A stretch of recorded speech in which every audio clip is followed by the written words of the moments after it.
wake up tired. Maybe you slept 7 hours, or even 8. Yet somehow, it feels like you never really rested. Most people think the solution is simple. Sleep longer. But if that were true, sleeping enough would always leave you feeling refreshed. It doesn't, because your brain doesn't recover just because you fall asleep. Recovery starts long before that. Your brain doesn't switch from awake to asleep like flipping a light switch. It changes gradually. During the day, your brain is focused on paying attention, making decisions, and responding to the world around you. At night, it has a different job. Not to perform, but to recover. Every habit in the final hours before bed sends that message. Some tell your brain to stay alert. Others tell it it's finally safe to slow down. The quality of your sleep depends on what you do every night. Recovery begins when activity ends. Most people think eating late only affects digestion, but it affects timing too. Eating late doesn't stop recovery. It delays your body's shift toward it. That doesn't mean you can never eat at night.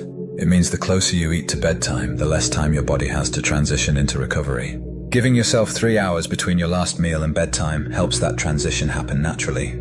Your brain doesn't know what time it is. It only knows what your environment tells. Bright lights, phone screens, one more scroll.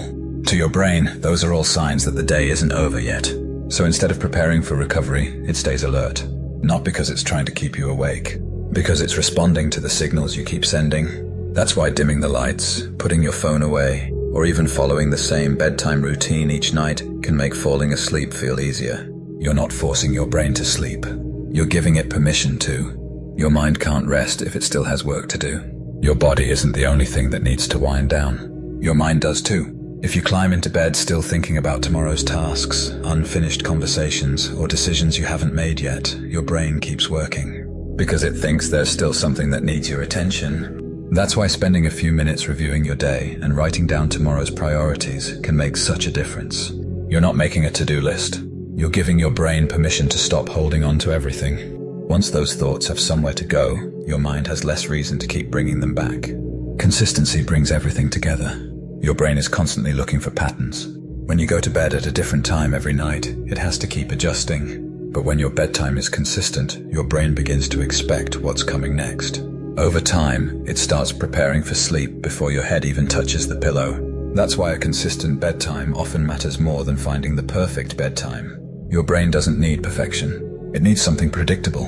The more consistent the signal, the easier the transition into recovery becomes. Most people think waking up refreshed depends on how many hours they sleep. But actually, it depends on what happened before they fell asleep. Recovery doesn't begin when you fall asleep. It begins when your brain believes the day is over. Tomorrow starts long before you wake up.